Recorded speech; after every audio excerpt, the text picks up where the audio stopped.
Watkins Glen. We're going to go over our race weekend here in the number 7 Spire Motorsports Gamebridge Chevy. I guess Monte Carlo, is that what we're calling it? Doesn't matter. Anyways, practice qualifying in the race, so this is practice here. We're coming out of the pits. This is late in our run, messing around with the brake bias. I'll put you in the cockpit here so you can ride along with me. But it was a pretty quick lap. I was really happy with our practice time here. We went out and ran a 1:11.1. So race average time was about a 1:12.5 to 1:13. So it was refreshing to jump into practice and be quick. So let's go ahead and ride on board. So just maximizing the exit of the last turn there, and gonna get in hard on the braking here at the caution light. Get her down to second gear. Roll that curve. Manage the throttle and get up here on the curbing off to the left side. Quick shift up into fourth. It's really fast through these S's right here, and the car gets really light right at the top of the hill. But overall, we were pretty quick all weekend through there. Another hard braking zone into the bus stop. Pretty conservative through there, all things considered, all weekend. Just a lot of guys spinning out. Those curves can be really deadly. You can use all of that to the left there on the runoff of the carousel, but once again, just being conservative. And you could probably stay in third gear there, but these cars just rotate so much better in a lower gear corner. But overall, pretty good lap. That puts us, let's go ahead and take a look at the leaderboard here. P5 in practice. So pretty content with that. And now let's go take a look at qualifying in the race.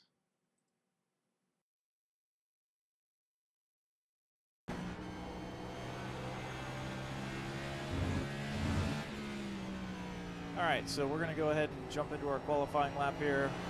Went ahead and skipped ahead. This is our out lap going into lap 1. We're only going to do 1 lap here, but you can see the qualifying lap is going to be a little bit slower. Missed the bottom a little bit there. We can't get off to the left side of the curb there all the way just because that is a penalty. As you can see, I kind of run up on the inside of the curve through the S's, which is going to scrub a little speed off as well.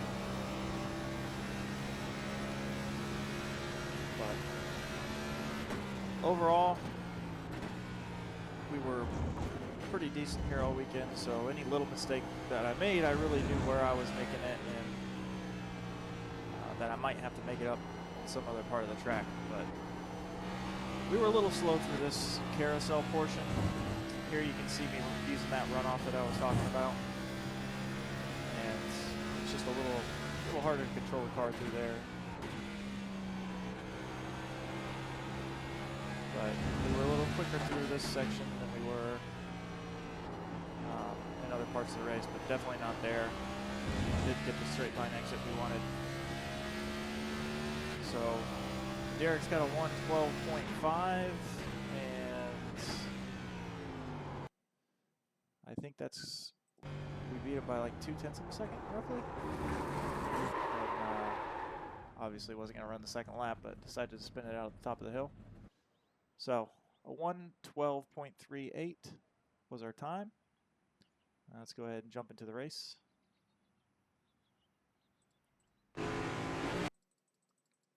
So we got 29 cars on track for this one, which is why we decided to qualify. Not sure everybody qualified, like, set a qualifying lap, but regardless, we're going to start P1 for this one. We're in the second split. So even though our practice times were really good, probably good enough for a top 5 start in the top split, our I rating was still pretty low. And it's going to put us the 10th best iRacer as far as I rating goes in this lobby.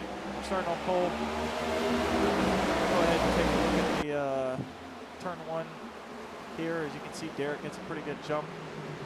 We're also going to have a huge dive bomb and accident behind, which is why I did not want to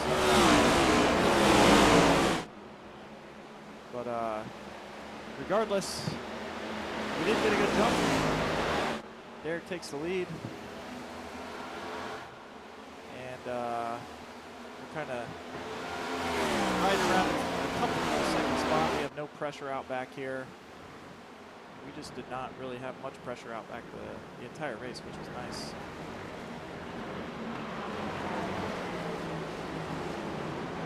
So Derek is just running a little wider line there through the carousel and then coming off towards the bottom. He's going to make a mistake here going into the last set of corners. Gets in a little too deep. Tires are still cold. Gets it sideways, locks it up. Manages to keep it on track. Goes off track for a minute there, but ends up taking the lead, and we're going to lead lap 1 here at the Glen. So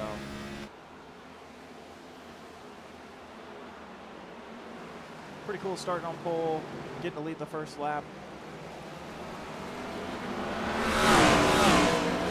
See, we're using our left side, or excuse me, our right side on the coming out of 1, and then just hustling it.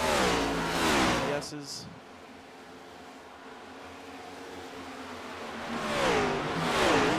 We got a pretty sizable gap so far for this early in the race. Already over a half a second, but Derek's pretty quick. We're gonna have to keep him behind us. You can see this is where I'm a little slower. He's probably a couple minutes through these last few corners of the track. But I thought our exit speed was pretty decent on all of the corners, except for the carousel. So something to improve on next time we come here. Like I said, just really fun. Good getting out and leading laps here. I mean, anytime you can get out and lead laps is special, especially if you can lead them all.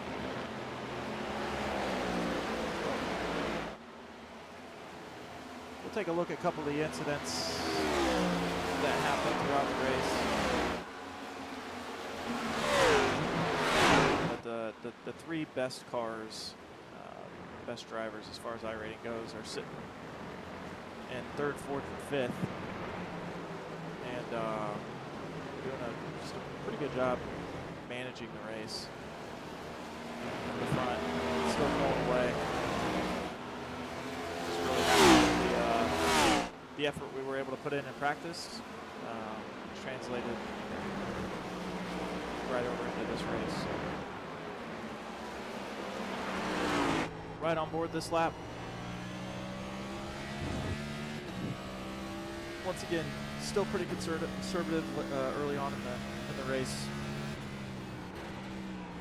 You can kind of see the steering wheel and listen to the audio there and kind of hear the rear tires lock up. I have to get off the gas coming out of 1.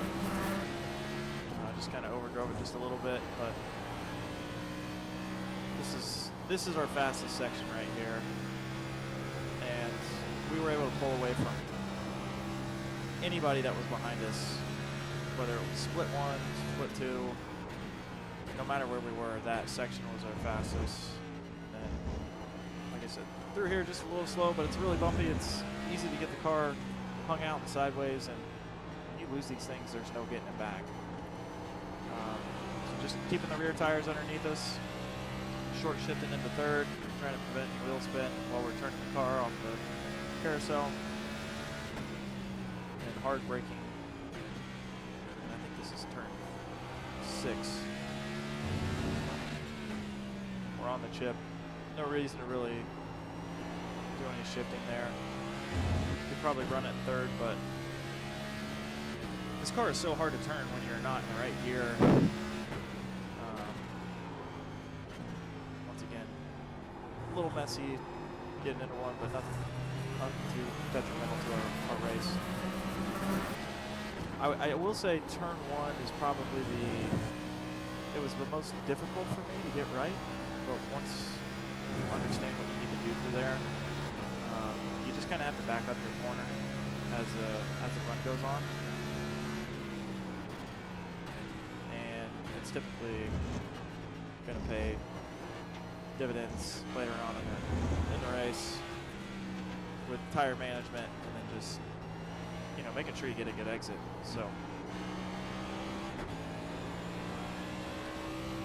go ahead and take a look at the gap. It's now over a second and a half to second place here, and the rest of the field is pretty spread out. You can see there's gravel on the track where some people went off, but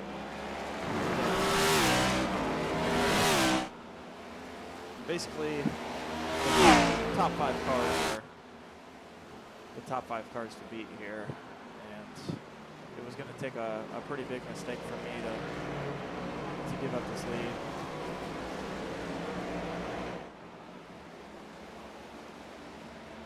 So you're going to see, I guess, our second incident so far in the video anyways, coming up.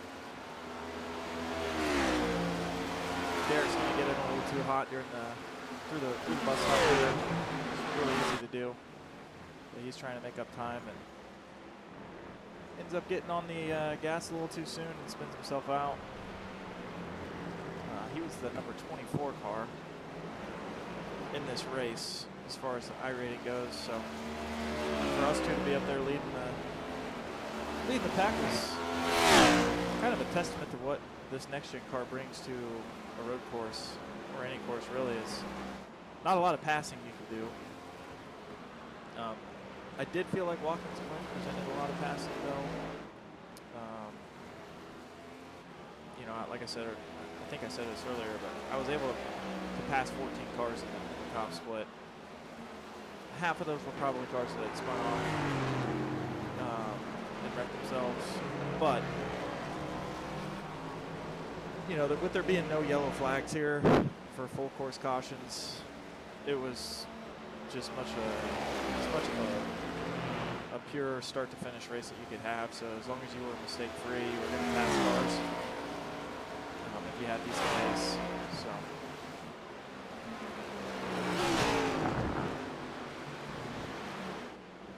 you can see how bumpy it is through here, and really got to feather the throttle. Do some good trail braking.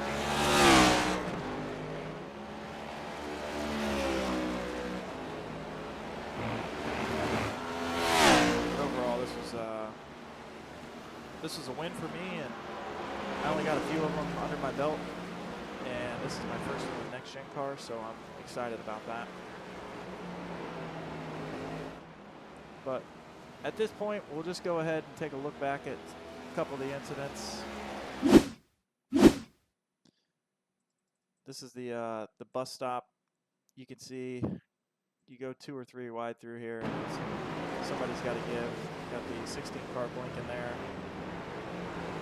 Jake got a little strung out, was able to save it. Drives into the grass.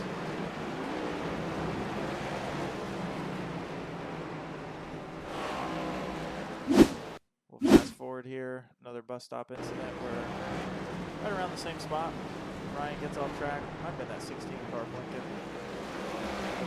Threw him off. And then I think this is turn 6. It turned right after the carousel. A lot of incidents through here. People just getting in way too hot. See, guys, I don't know what happened there. This is where a lot of the gravel came back onto the track.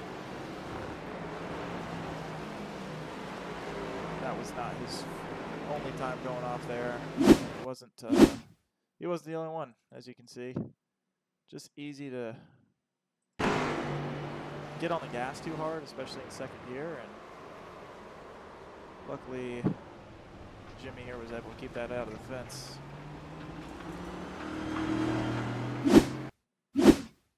Here's Isaac again, next lap.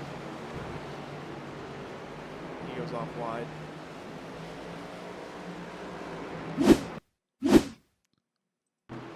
So the Hooters machines are having trouble with this corner. All the Chase Elliott paint schemes.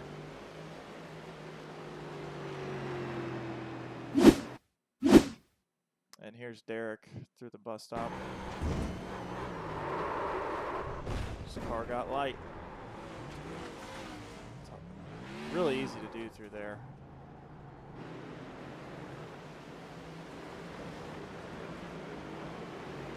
We'll go ahead and take a look at the last lap here. Wasn't much, as far as excitement. I passed a few lapped cars, and most of them were pretty easy going on letting me through. So,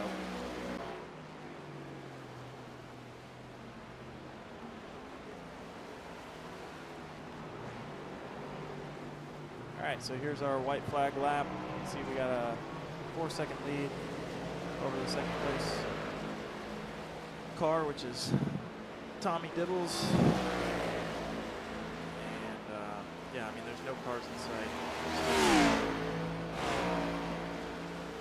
Really conservative race for me from the time I took the lead, so.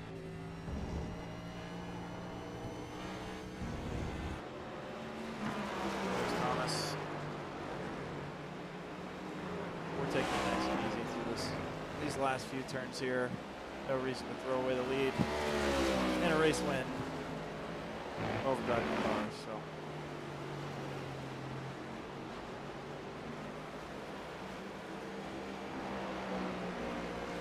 If you guys like the video, go ahead and drop a like, comment. You guys can subscribe. We don't post too often on Front Clip Media, but we will have some podcast stuff coming out later with some NASCAR coverage with the Next Gen car and the Cup Series going to Richmond this weekend. So go ahead and fast forward to our burnout.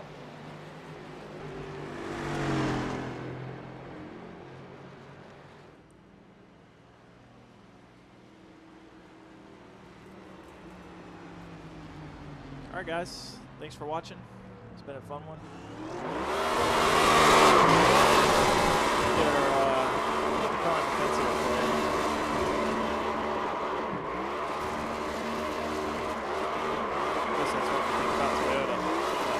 Regardless, fun race, really good weekend, proud of our effort.